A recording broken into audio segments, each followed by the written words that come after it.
given it much thought. Yeah. But I mean, I went to church. I was indoctrinated, and I acknowledge that. And part of that indoctrination was being fed scripts. So you're told this is what atheists believe.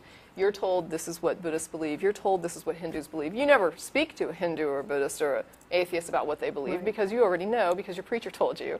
And what they're telling you, everyone else believes is not correct. So that when you get into a dialogue with these people, there's a lot of time and energy spent on the other person having to explain to the theist what they actually believe, because what you were taught in Sunday school that all these people believe, it's not what they believe. The Buddhists do not worship Buddha. Yeah. You know, it's just not what it seems. And what you've been told, though, is what you believe is accurate. And so the responses that you've been given, because you're fed those too.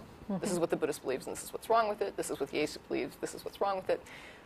The problem is that that's not what the atheist believes. It's a straw man of what an atheist believes, and then it's a response that makes the atheist look silly because you were given this silly model of what an atheist actually thinks. And so you think to yourself, how could an atheist be so stupid? And I understand that because you're presented with a model of atheism that only an idiot would, you know, be an atheist. But that's not what atheists think. And so instead of approaching them assuming that what your preacher told you they believe is what they believe, it's probably better to go to the individual atheist and say, can you please tell me what you think about God claims? Let the person tell you what they think and listen to what they think. Don't get what they say into your head and then translate it into what your preacher told you, because that happens too. Listen to what the person tells you, because I guarantee there's an indoctrination filter going on in your head. And if you can't see past it, you're never going to have a productive dialogue.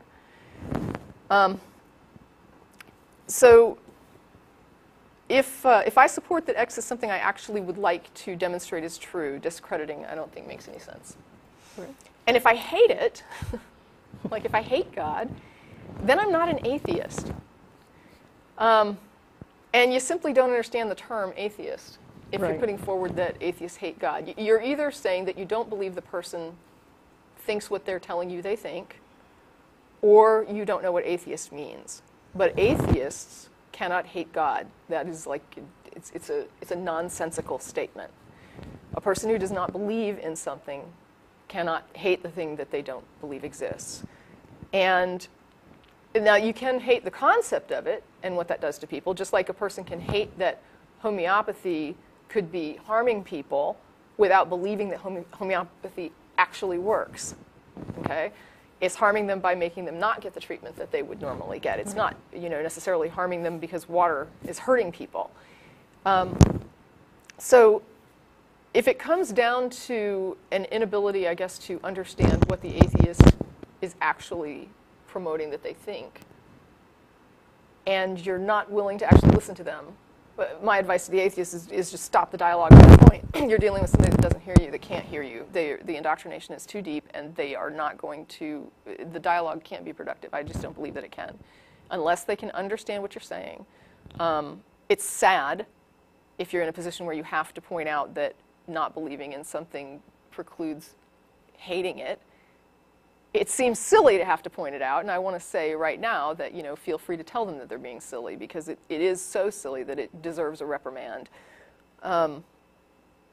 And I was hit, I guess, with the idea that somebody had put forward the idea that sometimes we question people's reasons. So a person will put forward something, and then they give these reasons that they are sincerely putting forward, and yet you can see that the reason is flawed. And you can point out that the reason is flawed. And it's like, they were like, don't we do that all the time? Like, for example, the example that they gave on the blog, it doesn't matter if you agree or disagree with it, it was simply an example that was put forward, was they were saying Republicans will put forward trickle-down economics, and they will say this is why we shouldn't tax the rich.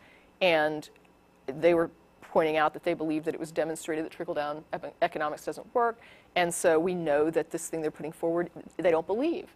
And I said, but we also know that the base thing that they're defending, don't tax the rich, they absolutely do believe. So it doesn't matter if the apologetics or the reasons you're putting forward are not sincere. That's a different statement. I'm not going to say that it doesn't matter if you're not sincere. It does. But as far as this dialogue is concerned, what I'm talking about is what you're claiming at the base of what you're defending. So in other words, the Republican who says, I don't think we should tax the rich, and I don't think we should tax them because I believe in trickle-down economics. And even if you could demonstrate that they were absolutely knowingly lying, and they accepted that trickle-down economics doesn't work, and they were just trying to lie to people to avoid taxing the rich, the point is they still believe the rich shouldn't be taxed. Right. And the convoluted reasoning for that is irrelevant to the fact that they do believe what they're saying. They believe as far as what they're claiming their goal is. Just like the person against homeopathy could have all these weird reasons that somebody thinks they could discredit, but at the end of the day, they still believe homeopathy doesn't work. And when it comes to theism, we do the same sort of thing. I mean, there's a whole lot of theistic arguments that, atheists will say this is not a valid argument. And sometimes you can actually get the theists to acknowledge the invalid nature of all of their support. And they get to the bottom of the list and they say, it doesn't matter, I still have faith. I mean, we've all been there. We've all heard atheists get to that point where they're saying, I still believe it anyway. It doesn't matter if my reasons don't hold up. At the end of that, I don't say, well, since you agree that your reasons don't justify the belief, I don't believe you believe it. Absolutely, I believe they believe it. It doesn't matter if it's unsupported. If they're saying, I still think a God exists, I accept they still think a God exists. I don't tell them they don't believe it because I think their reasoning is disingenuous or even erroneous. And so with atheism, I expect the same courtesy of somebody saying to me, even if you think that my reasons for not accepting your claims are not valid in your opinion, or not valid in reality, if you think it's demonstrably not valid, to say that I don't actually not believe your claim is ridiculous. It is just ridiculous. And it's pathetic that it even requires a response. I'm just tired of responding to certain types of stupidity, and this is just one of them, two of them, I guess. Yes. And it looks like we've got some calls. Yep. So why don't we go ahead and go to calls? We've got, okay. And Mike and Austin, you're on the air. Hello, I am from the Austin Stone. I'm sure you know the church. Okay. And I welcome you to join it. We've got a great church, and we're pretty much by the book. And I've helped many lost souls find their way, so to speak. Yeah. We're not lost. Don't have a soul. Wait, is this just a call to advertise your church? Well, I just wanted to start off by welcoming you to join, if you want. Well, thank you. It sounds like you obviously don't belong to one now, do you? No, you're right. You're right. We don't. But thank you for the invite. But you did one time, didn't you? I did. Yes, I did as well. So you didn't feel any warmth when you sang the hymns or listened to sermons or anything? Yeah, I did. I did. Yeah, but that has nothing to do with whether I came to the conclusion that feelings are not God. Yeah. So why exactly did you quit? Well, I quit because I did a lot of research into how the Bible came to exist and also into church history, how the church came to exist. And when I realized that, in my view, I couldn't find anything to substantiate that there was a hand of God involved, I began to question the authority of the church and of the Bible. And at that point, I stopped being a Christian, but I maintained theism for about another 10 years while I searched to try to find out then if the Bible is a man-made book, and if the church founded upon Jesus is based on that Bible and it's a man-made institution, then what really is God, and what would God want me to do? And so I aimed my search more toward just putting my life in the hands of whatever God was, that he would show me what was required, what I needed to do, just lead the way and I will follow. I'm searching. That went on for about 10 years until I came to the conclusion that if God is everything, pretty much that's pantheism. So I thought I was a pantheist for about a week. I guess I was a pantheist for about a week, and then I said, this is kind of ridiculous. It's the universe, and so we have a name for it, and God and matter are not the same thing. Material existence is material existence, and if that's what I'm calling God, then I might as well just say I'm an atheist. Well, it seems to me that you can be a non-believer, but it's another step if you want to make a show and say you're an atheist and start to say these bitter things. Well, why? What have I said that's bitter? Yeah, why do you think we're bitter? Well, I mean, just the general tone I get from you is that you're actually mad or angry with God.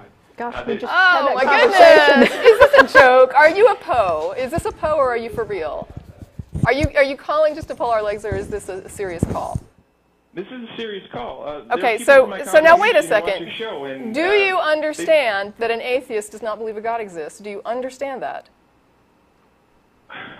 Do you understand that an atheist does not believe a God exists?